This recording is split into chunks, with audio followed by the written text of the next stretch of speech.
എല്ലാ പ്രിയപ്പെട്ടവർക്കും prayer study സീരീസിൻ്റെ 7ാമത്തെ ക്ലാസ്സിലേക്ക് സ്വാഗതം. ഇന്ന് നമ്മൾ പഠിക്കാൻ പോകുന്നത് എവിടെയാണ് പ്രാർത്ഥിക്കേണ്ടത്. കയ്യും കാലും ബന്ധിക്കും, പക്ഷേ പ്രാർത്ഥനയ്ക്ക് ബന്ധനമില്ല. ഒരു കുട്ടി സ്കൂളിലെ വിശ്രമ സമയത്തും കളിക്കുന്ന സമയത്തും സ്കൂൾ ബസ്സിൽ യാത്ര ചെയ്യുമ്പോഴും ഒക്കെ തൻ്റെ പപ്പയെ വിളിക്കും.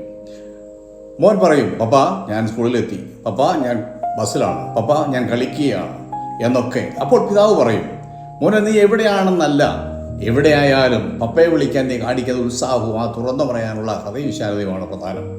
പലരും ചോദിക്കുന്ന ചോദ്യമാണ്, എവിടെയാണ് പ്രാർത്ഥിക്കേണ്ടത്? പള്ളിയിലാണോ, സഭാഹാളിലാണോ, വീട്ടിലാണോ, ജോലി സ്ഥലത്താണോ എന്നൊക്കെ. ബൈബിൾ അതിന് ശക്തമായ മറുപടി നൽകുന്നുണ്ട്.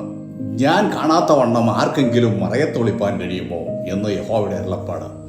ഞാൻ ആകാശവും ഭൂമിയും നിറഞ്ഞിരിക്കുന്നവനല്ലയോ?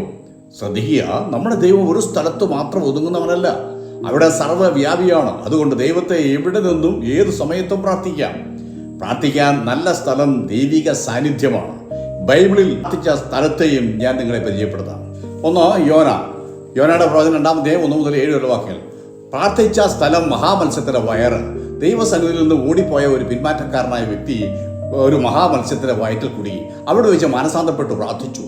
യോന പ്രാർത്ഥിച്ച സ്ഥലം ശ്രദ്ധിച്ചേ, കൂരാക്കൂരിട്ട്, ദുർഗന്ധം, ഇടുങ്ങിയതും വഴുവഴുപ്പുള്ളതുമായ ഇടം, ശക്തമായ ചൂട്, രക്ഷപ്പെടാൻ ഒരു വഴിയും കാണുന്നില്ല, മരണഭയം.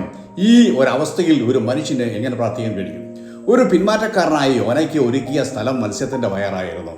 യോന പറയുന്നത്, എൻ്റെ പ്രാണൻ എൻ്റെ ഉള്ളിൽ ക്ഷീണിച്ചു പോയപ്പോൾ ഞാൻ യഹോവയെ ഓർത്തു. ഞാൻ കഷ്ടത നിമിത്തം യഹോവയോട് നിലവിളിച്ചു.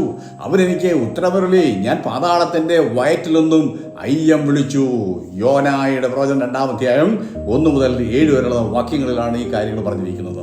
സ്വന്തം വീട്ടിൽ മാളികമുറിയിൽ, അതായത് ദാനിയേൽ പ്രവചനം 6-ാം അധ്യായം 10-ാമത്തെ വാക്യം, അവൻ തൻ്റെ വീട്ടിൽ ചെന്ന് യെരൂശലേമിന് നേരെയുള്ള ജനാലകൾ തുറന്ന് പതിപോലെ മുട്ടുകുത്തി ദിവസത്തിൽ 3 പ്രാവശ്യം പ്രാർത്ഥിച്ചു. അന്നത്തെ സാഹചര്യം വളരെ ഗുരുതരമായിരുന്നു. രാജാവ് പ്രാർത്ഥന നിരോധിച്ചിരുന്നു. പ്രാർത്ഥിച്ചാൽ സിംഹക്കുഴി ഇടുമെന്ന് രാജകൽപ്പനയുണ്ട്. എന്നിട്ടും ദാനിയേൽ തൻ്റെ പതിവ് മാറ്റിയില്ല. സാഹചര്യങ്ങൾ മാറും, നിന്റെ പ്രാർത്ഥന നീ നിർത്തരുത്. ഏത് രാജ്യത്തായാലും പ്രാർത്ഥന തുടരുക, അവിടെ നിനക്കൊരു വിടുതലുണ്ട്. അടുത്ത അപ്പോസ്തലനായ പൗലോസാണ്. അപ്പോസ്തല പ്രവൃത്തി 16-ാം അധ്യായം 22 മുതൽ 25 വരെ വാക്യങ്ങൾ വായിക്കുമ്പോൾ, ഫിലിപ്പിയിലെ റോമൻ തടവറയിലാണ് പൗലോസും ശീലാസും പ്രാർത്ഥിക്കുന്നത്. വെളിച്ചമില്ലാത്ത ഇരുണ്ട തടവറ, നനവും ദുർഗന്ധവും വമിക്കുന്നുണ്ട്. എലികളും മറ്റു ശുദ്ധജീവികളും അവിടെ ഓടി നടക്കുന്നുണ്ട്. കൈകാലുകൾ ആമത്തിലിട്ട് കൂട്ടിയിരിക്കുന്നു.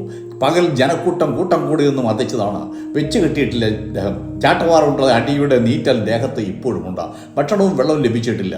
മനുഷ്യൻ്റെ ദൃഷ്ടിയിൽ ആ തടവറയിൽ പ്രാർത്ഥിക്കാൻ പറ്റിയ ഒരു സാഹചര്യവുമില്ല. ആ അർദ്ധരാത്രിയിൽ അപ്പോസ്തലനായ പൗലോസും ശീലാസും ദൈവത്തെ പാടി ആരാധിച്ചു. ഫോളോ ചെയ്യുക, ലൈക്ക് ചെയ്യുക, ഷെയർ ചെയ്യുക.